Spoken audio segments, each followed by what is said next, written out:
Mesdames et messieurs, bienvenue dans ce JDN de ce mardi 25 décembre 2018. Tout de suite les titres. L'autorité administrative de Bignona a organisé un CRD préparatif du Gamou des Kalounaï. Occasion pour le préfet de Tangori d'appeler les acteurs à mettre les bouchées doubles pour la réussite de l'événement religieux. À Bignona toujours, Mamina Camara répond aux sollicitations des populations du monde rural. Les catholiques du monde ont célébré ce 25 décembre Noël dans la ferveur, occasion pour eux de lancer un appel à l'État et aux bonnes volontés pour la réhabilitation de la cathédrale et du mur. L'actualité internationale mettra fin à ce journal, c'était le sommaire, le développement c'est tout de suite.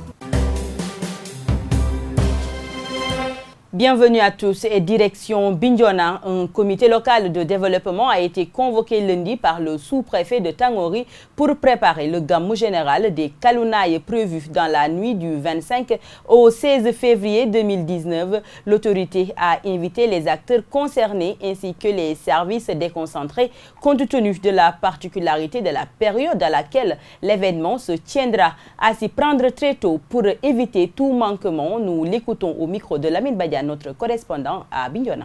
Vous savez, c'est une activité phare au niveau de l'arrondissement au plan religieux.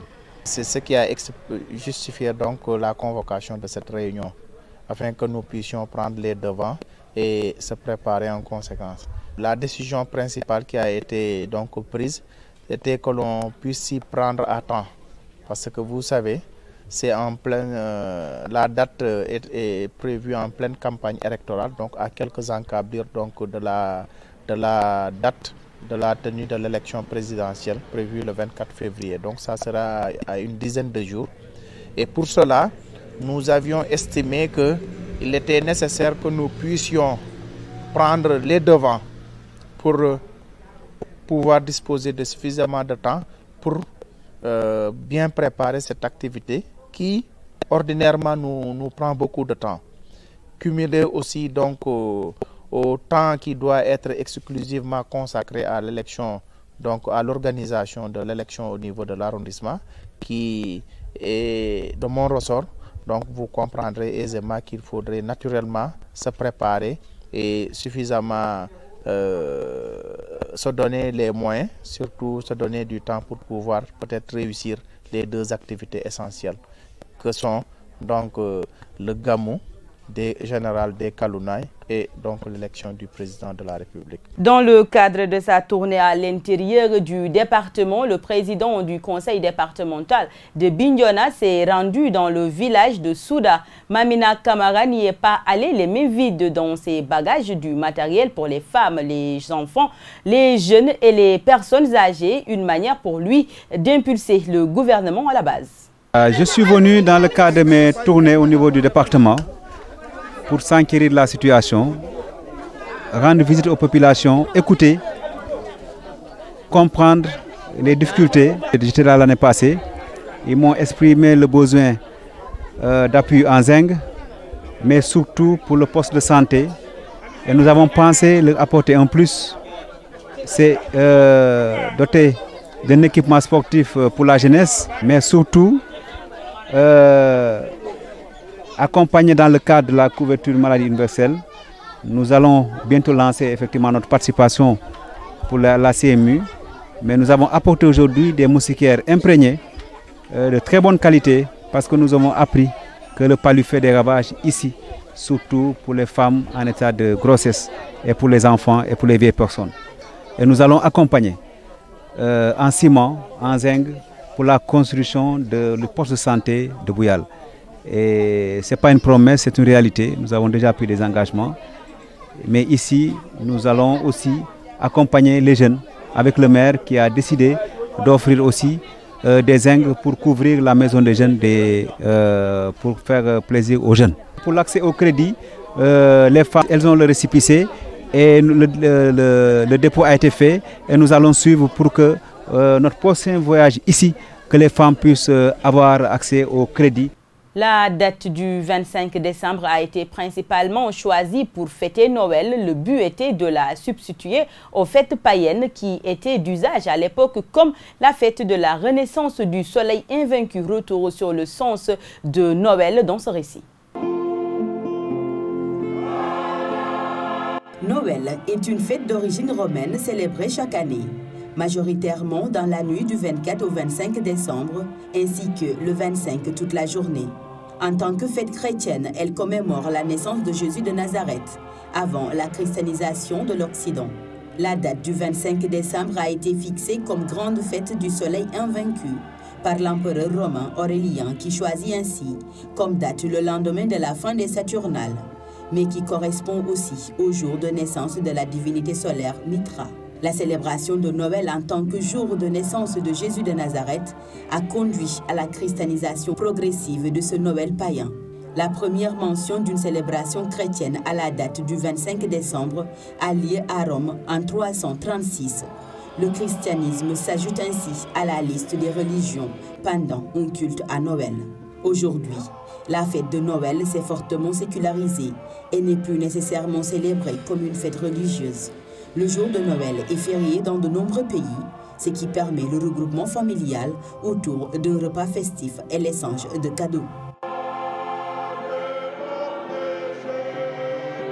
À l'occasion de la fête de Noël, les autorités de l'église de Ziguinchor sont revenues sur les travaux de réhabilitation de la cathédrale. Cet édifice qui menace ruine demande une réfection à hauteur de 30 millions de francs CFA. Écoutons Abbé Albert Tendin, vicaire de la cathédrale, au micro de Boubacar Sambou. La cathédrale a deux projets phares, c'est-à-dire la rénovation de l'église, le bâtiment cathédral, qui est en délabrement avancé sur tout le toit. Nous sommes dans une zone équatoriale, si on peut dire, où la pluviométrie est assez élevée par rapport à l'étendue du Sénégal, et que les pluies arrivent par 2 jours, 3 jours, et les pluies nous surprennent en pleine célébration. Venant au mur, c'est un projet que nous avons voulu entamer depuis longtemps, mais qui n'arrive pas à voir le jour parce que les moyens ne suivent pas.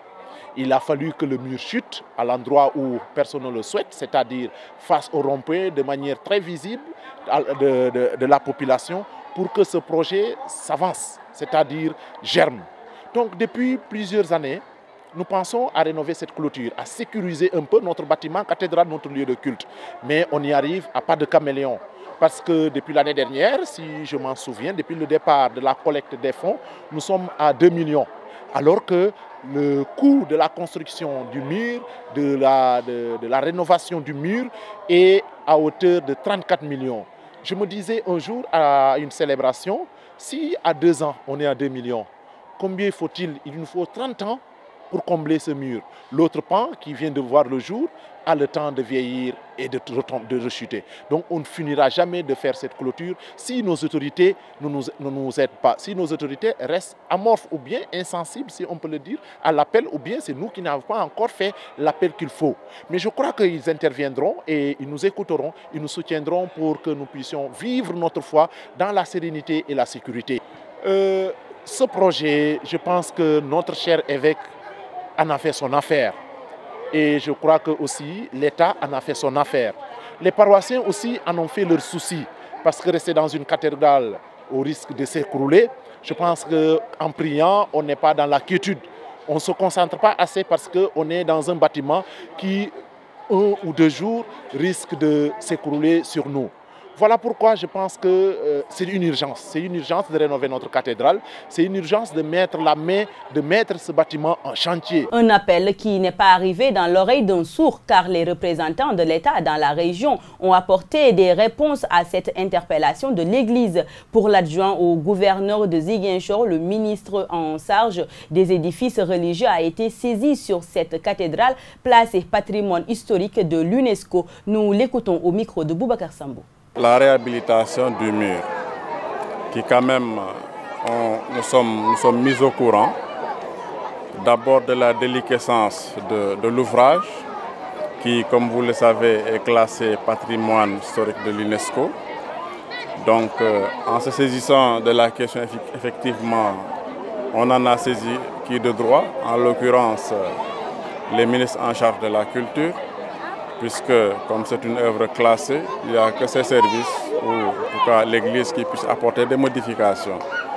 Donc je puis vous assurer que c'est une question que nous suivons particulièrement.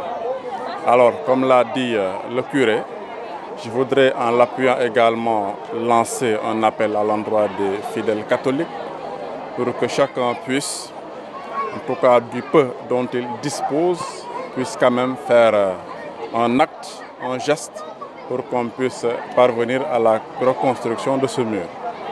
Et je vais également vous rassurer en disant que nous allons continuer à suivre ça auprès des services compétents de l'État pour que quand même le reste du travail puisse être certainement pris en charge ou l'État puisse en tout cas appuyer dans ce sens-là. Vous l'avez compris, nous passons à l'actualité internationale. Jeune scandinave assassiné au Maroc, toute la cellule démantelée. Et puis, attentat contre le ministère libyen des Affaires étrangères. Et pour finir, le bilan du tsunami en Indonésie s'alourdit. Il passe à plus de 400 morts et plus de 1400 blessés. 8 jours après le meurtre de 2 jeunes randonneuses scandinaves au Maroc, le Bureau central d'investigation judiciaire pense avoir interpellé tous les suspects. Ils sont désormais 18 derrière les barreaux, dont les 4 suspects directs inspirés par Daesh. L'émir en question, le chef de la cellule démantelée, avait purgé une peine pour avoir tenté de rejoindre l'État islamique en 2014. C'est lui, Abdesamad Edjout, qui avec 2 autres hommes aurait poignardé, égorgé et décapité les 2 jeunes. Maren, une Norvégienne de 28 ans, et Luisa, son amie danoise de 24 ans, ont été tués en pleine nuit sur un site isolé du Atlas. Un double meurtre qui a profondément choqué au Maroc jusqu'ici, épargné par les attentats de l'État islamique, même si l'attaque de Marrakech en 2011 reste dans tous les esprits. Toutes les 2 passionnées de randonnée en montagne, elles comptaient gravir les 4167 mètres du mont Toubkal et s'étaient arrêtées pour la nuit au-dessus du village d'Imlin, un lieu qui vit du tourisme vert et de l'agriculture. En Libye, au moins 3 personnes sont mortes dans une attaque terroriste contre le ministère des Affaires étrangères mardi à Tripoli. Un diplomate libyen figure parmi les victimes. On compte aussi 10 blessés. Une voiture piégée a explosé à proximité du bâtiment, amenant des forces de sécurité à se rendre sur le site. C'est alors qu'un kamikaze a fait irruption et s'est fait exploser. Un deuxième assaillant est mort dans l'enceinte du bâtiment après l'explosion d'une valise qu'il portait. Un troisième homme qui n'était pas armé a été tué par les forces de sécurité à l'extérieur. Aucune revendication n'a été faite pour l'heure. 120 personnes sont toujours portées disparues, mais les efforts continuent pour trouver des survivants.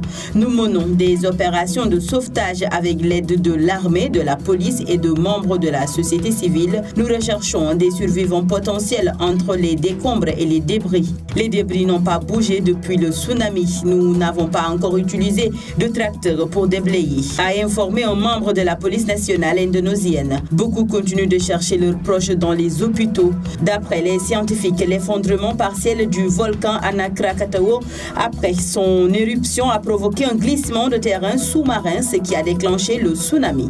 C'est la fin de cette édition. Merci de l'avoir suivi. Agréable fête de Noël à tous. Au revoir.